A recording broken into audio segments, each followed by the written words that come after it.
My little piece is called From the Schoolhouse to the Hawk.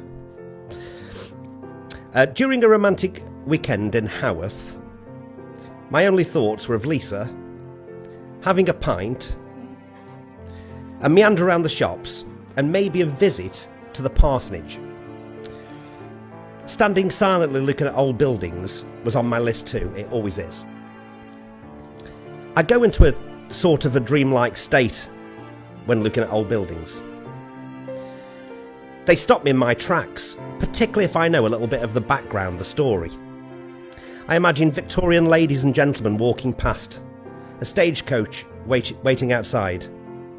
Giving me an old photograph of the building whilst I'm standing there, so I compare the past and present, is guaranteed to throw all other plans into disarray. How are the buildings still there when the people are not? Will the buildings I've inhabited be there when I'm gone? Yes, they will, but I don't understand it. I seem to measure everything against the human lifespan. It makes me check my existence. I am a fleeting passenger whilst the building remains to serve the next generation. If I see a person in the grainy black and white photograph, I need to remind myself that the person is dead, but the building remains. What happened to them? Can anybody remember them? All I know is that the building is still there. The building has outlived them. We come and go in the blink of an eye, but I only stopped to consider this when confronted with a piece of history. I was doing this at the Bronte Schoolhouse, the building built in 1835. It seemed really new, but Charlotte Bronte taught there, and so did her sisters. I was mesmerised. The plaque above the door said that she held a wedding reception there, and as my mind was filled with the procession down the narrow path from the hall to the parsonage, I looked around to see if other people were similarly transfixed with these thoughts. No, it was just me. The door was locked, the place was empty, nothing of the 21st century was on show except for a card by the door. Available for groups and functions.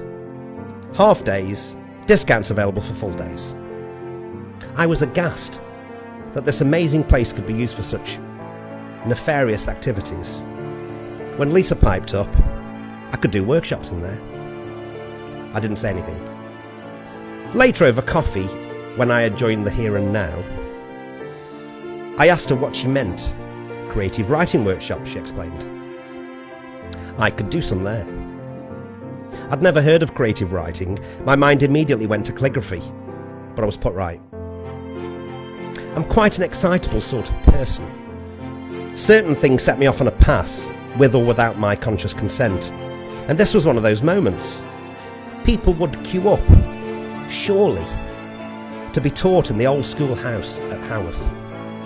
They, like me, would imagine how it was back in 1835, learning to write creatively in the very spot that Charlotte Bronte taught. It was a winner to me. There then followed a month of planning, enthusiasm, and daydreaming of the like I have never experienced before. There were tensions though. Lisa has a cooler head than me, and she had her reservations. Will people show up? Will money be lost? These questions hadn't occurred to me, and I was increasingly beginning to think that Lisa was tiptoeing around me on the subject. She didn't want to hurt my feelings. I was beginning to have reservations too. Lisa has a gift for writing and teaching. I wanted to support her in this, and Haworth was my only idea. The hall was booked, and I was getting nervous. But I'd come too far to just throw in the towel. These workshops were going to happen, but I'd bitten off more than I could chew. So it came as a massive relief when Lisa said, "Let's just do them at the Hawk."